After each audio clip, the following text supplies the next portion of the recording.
I moved into apartment 8C because it was on the top floor. I had spent 4 years living beneath a family with 3 young children, and I wanted an apartment where I would never have to listen to footsteps above my bedroom again. For the first month, it was completely quiet. Then, at exactly 2:13 one morning, someone walked across my ceiling. The footsteps started above the window, crossed the bedroom, and stopped directly over my bed. They were slow and heavy. I contacted the building manager the following morning. She reminded me that the building had only 8 floors. There was nothing above my apartment except a narrow maintenance space beneath the roof. The footsteps returned the following night. This time, dust fell from the ceiling as they crossed the room. I recorded the sound and sent it to the manager. She agreed that it sounded like footsteps, but suggested they might be coming through the pipes. Several nights later, I entered the elevator and noticed something unusual. Above the button for the 8th floor was another button. It had no number. I had used that elevator every day for 2 months. I was certain it had never been there before. The button illuminated before I touched it. The elevator began moving upward. When the doors opened, I found a narrow corridor with stained wallpaper and weak ceiling lights. A row of apartment doors stretched ahead of me. The final door had a small metal plate marked 9C. I should have returned to the elevator. Instead, I walked toward it. The key to my apartment fitted the lock. Inside was an exact copy of my bedroom, the same furniture, the same curtains, the same picture above the bed, but everything looked decades older. Dozens of photographs covered one wall. They showed me entering the building, sleeping, eating, and standing beneath my ceiling. Some had been taken from inside my apartment. Others had been taken from directly above it. An old television showed a live feed of my real bedroom downstairs. My bed was empty. Then the picture changed. Someone was standing in my bedroom, looking up at the camera. It looked exactly like me. I ran to the elevator and returned to the 8th floor. When I entered my apartment, nobody was there. The following morning, the unnamed elevator button had disappeared. The manager opened the maintenance space above my apartment. She found no corridor and no 9th floor.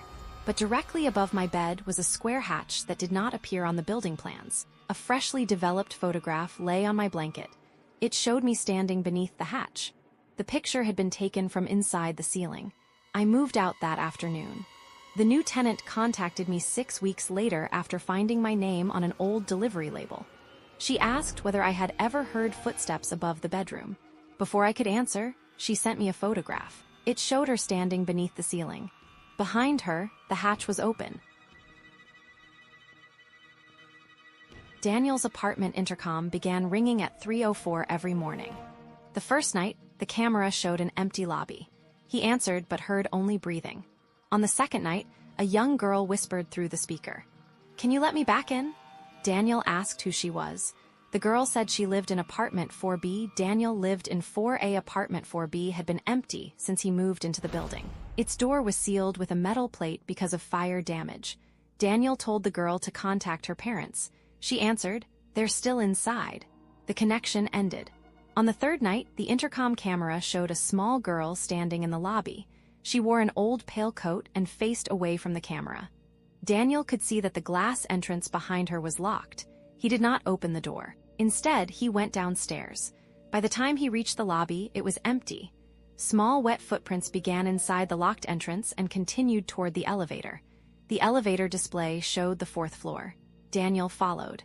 When the doors opened, the footprints led to apartment 4B. Something knocked from behind the sealed door. The next morning, Daniel questioned the building manager. She eventually showed him an old file. A fire had started inside 4B 27 years earlier. A family of 3 died. Their youngest daughter had escaped the apartment but disappeared before emergency workers arrived.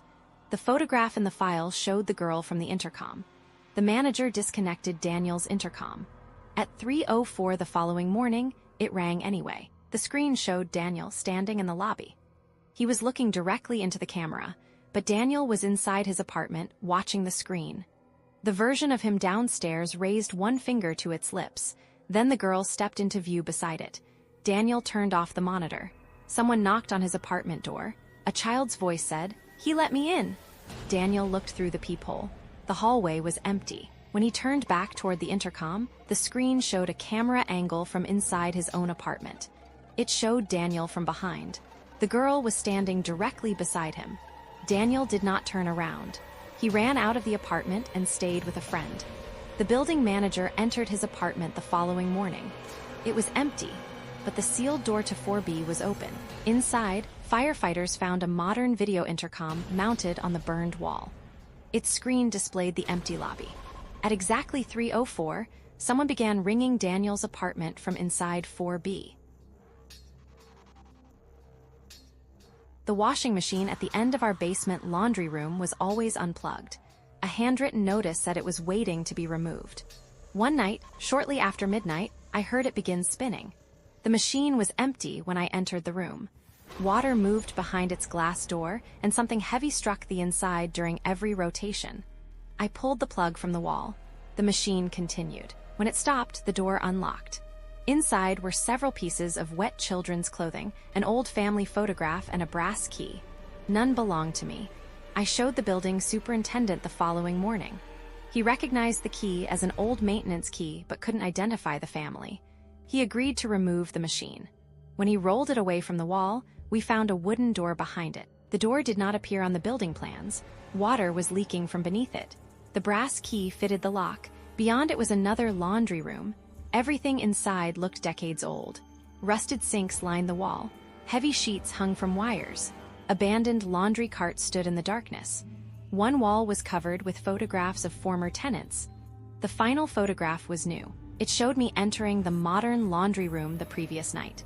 The superintendent closed the door and contacted the property owner. We later learned that the hidden room had been sealed after a burst water pipe flooded the basement in 1964. Several residents had entered the basement to save their belongings. 7 never returned upstairs. Workers searched the hidden room but found no human remains. They removed the old photographs and sealed the door again. Machine 6 was taken away. 3 nights later, it was back in its original position. Nobody admitted returning it. At midnight, it started spinning.